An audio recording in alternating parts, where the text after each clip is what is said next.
Here is Parker. No points for him. The shot misses, so Orlando will take it the other way. Defeated by the Pacers in their last game, they'll try to put that one behind them. It wasn't a game they can be proud of at all, Kev. I mean, they know they should have fought much harder. They should have competed better. Carter with the three. It's hauled in by Duncan. And the people do like to see these interconference battles. Oh, I agree with you, Kevin. Definitely in some sports you don't get to play all the other teams on your home court, so the fans love coming out for these. Let's find out what Doris Burke has for us. Kevin, earlier I had a chance to speak with Greg Popovich. The thing to be aware of, he said, is that they're facing a team stocked with excellent shot blockers. So he's hoping to be able to open things up on the inside by having some early success shooting the basketball. Let's watch. Thanks, Doris. Clark, so much for advanced scouting. Sometimes that's a false prophecy, though, and you have to adjust to what the other team is coming out and running. Working on Howard. Shoots from 12, and Duncan gets it to go on the assist by Parker. Duncan's got his second basket of the game. The Magic trail by 3. Carter with the 3, and it's Carter again missing. He's had some problems finding the range here in this quarter. Ginobili the pass to Parker. And he'll backs him in. The shot, no good. The Magic the other way. And here's Nelson. He had a 15-point outing in their last game against the Pacers in Indianapolis. Boy, the turnovers are piling up pretty quickly here. We've seen them doing quite a bit of sloppy ball handling. That's their third turnover in this quarter. Carter against Parker. From the wing, connects, the jumper drops. Parker's got his first basket of the night. Here's Nelson. Still looking to get on the scoreboard. And now the first timeout called here for the Magic.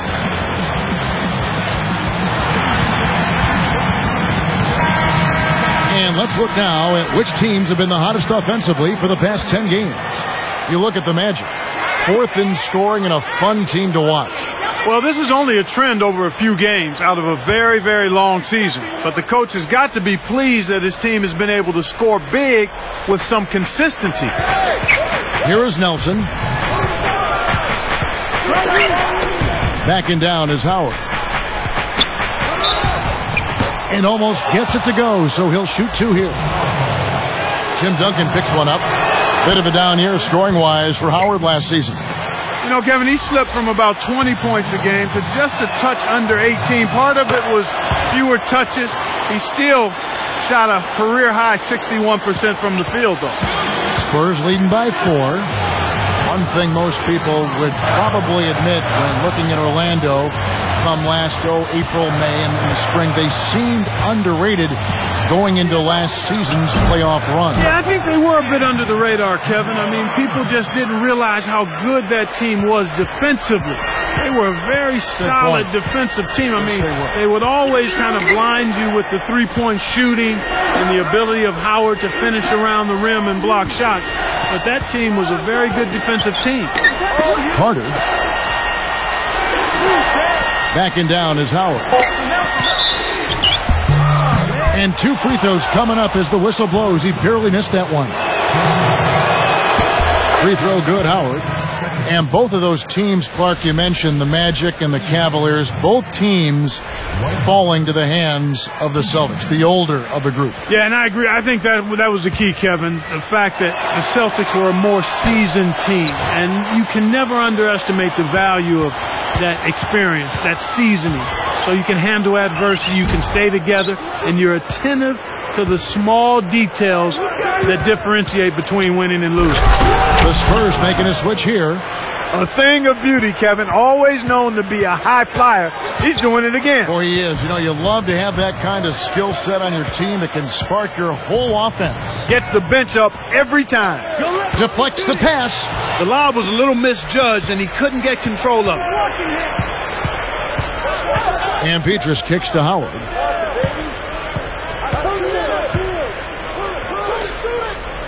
Bass backs him down. Shoots, left block, and Orlando again with the bucket. Here's Parker, averaging 10 points per contest. Defended by Carter. Back to Parker. Parker, right side. Now McDyess. That drops, and it comes off an assist from Parker. And the Spurs lead by 3. And here we go with Jameer Nelson. Not on the scoreboard yet. Carter dumps it off. Howard. He's covered by McDyess. Howard kicks to Nelson. It's dumped off. Here's Bass. Rebounded by Manu Ginobili. Spurs leading by 3. Ginobili right side. Leads him with the pass. It's blocked. And it's the Magic with the ball. It's a 3-point game. Back to Nelson. Here's Carter. Through contact and a whistle, and he'll go to the line. It's going to be on Antonio McDyess. The first one falls, and the Magic making a change here. Vince Carter taking 2 shots.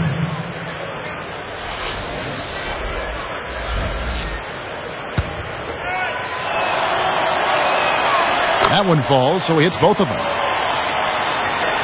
Here is Parker.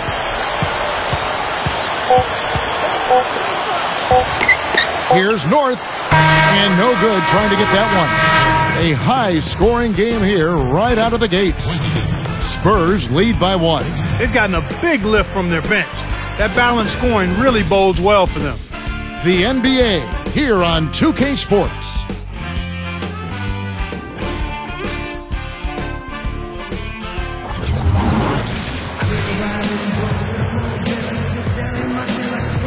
Both teams neck and neck as we begin the second quarter.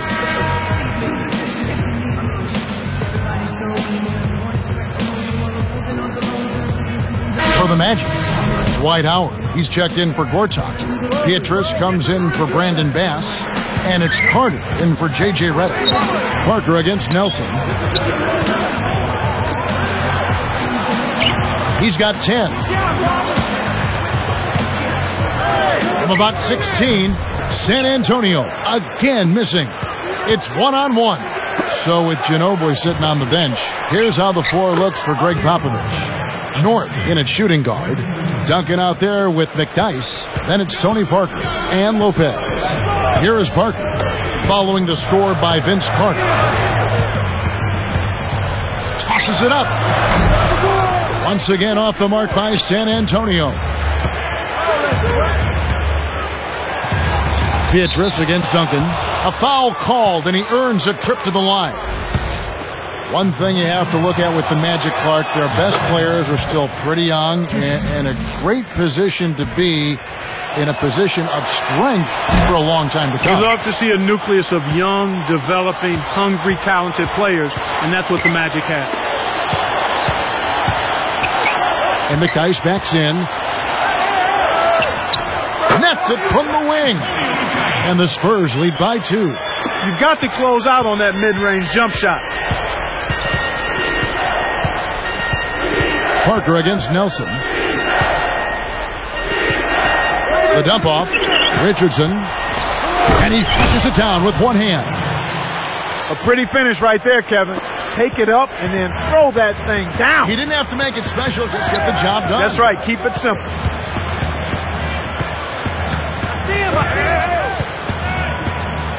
Here's North. Kept alive. McDyess. Good. He's got 6. Snares the offensive rebound, then sends it home. And it's the Magic with the ball. We've only given up 6 here in this quarter. And let's catch up with our sideline reporter, Doris Burke. Doris, over to you. Well, Kevin, you look at Stan Van Gundy, a demanding coach to be sure. He really holds his players accountable.